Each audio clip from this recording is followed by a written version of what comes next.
Assalamualaikum warahmatullahi wabarakatuh. Salam sejahtera, salam Malaysia Madani. Nama saya Muhammad Izzuddin Fahmi bin Muhammad Faidil. Saya bersekolah di SD Permatang Hulu. Hari ini saya ingin bercerita tentang rantai emas. Tok Lamat dan Mak Siti tinggal di sebuah rumah berhampiran dengan sebuah danau. Air danau itu kebiru-biruan. Banyak pokok teratai, jambang dan lembayung tumbuh di dalam danau itu. Ikan dan katak juga banyak terdapat di situ.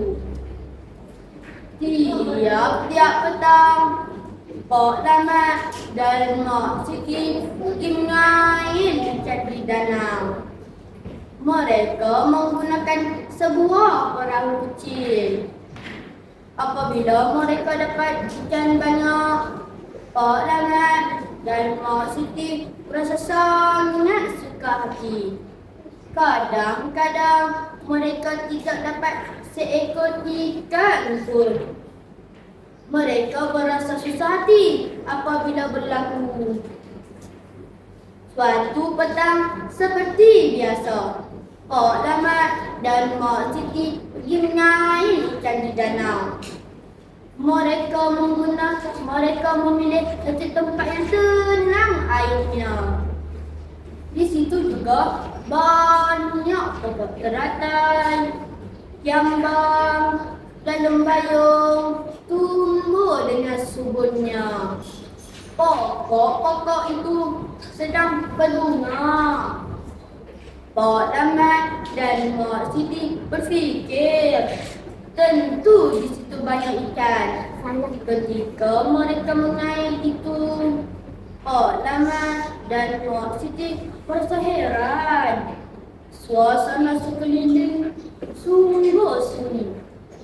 Biasanya mereka mendengar bunyi katak.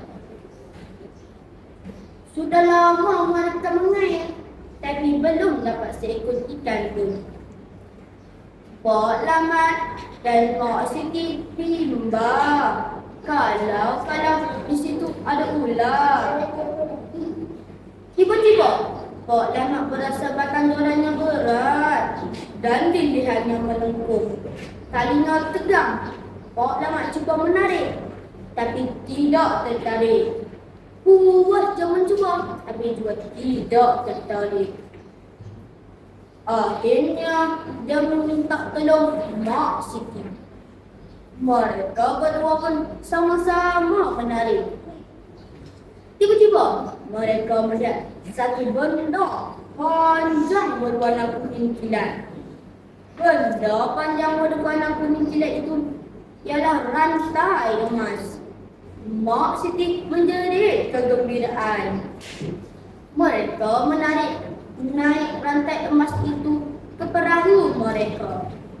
Sudah panjang mereka menarik, tapi tidak ke ujungnya. Akhirnya mereka berjaya menarik keseluruhan rantai emas berkenaan. Pok Lamat dan Mak Siti tidak berhasrat untuk menjual. Mereka ingin menyimpan pada waktu susah. Mereka sedar bahawa hidup ini tidak selalu cerah.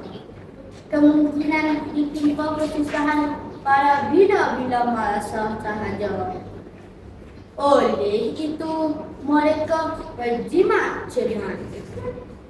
Bab kata pepatah, sediakan payung sebelum hujan demi menjamin masa depan keluarga.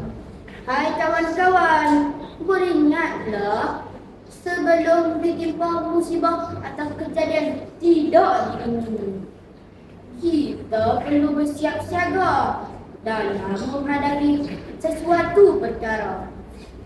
Kita mempunyai dua yang kita perlu ada, Yang pertama, keuangan yang mencukupi. Yang kedua, ilmu yang mencukupi, jiwa yang kental. Dan kita mesti mengalami proses hidup. Sekian, terima kasih.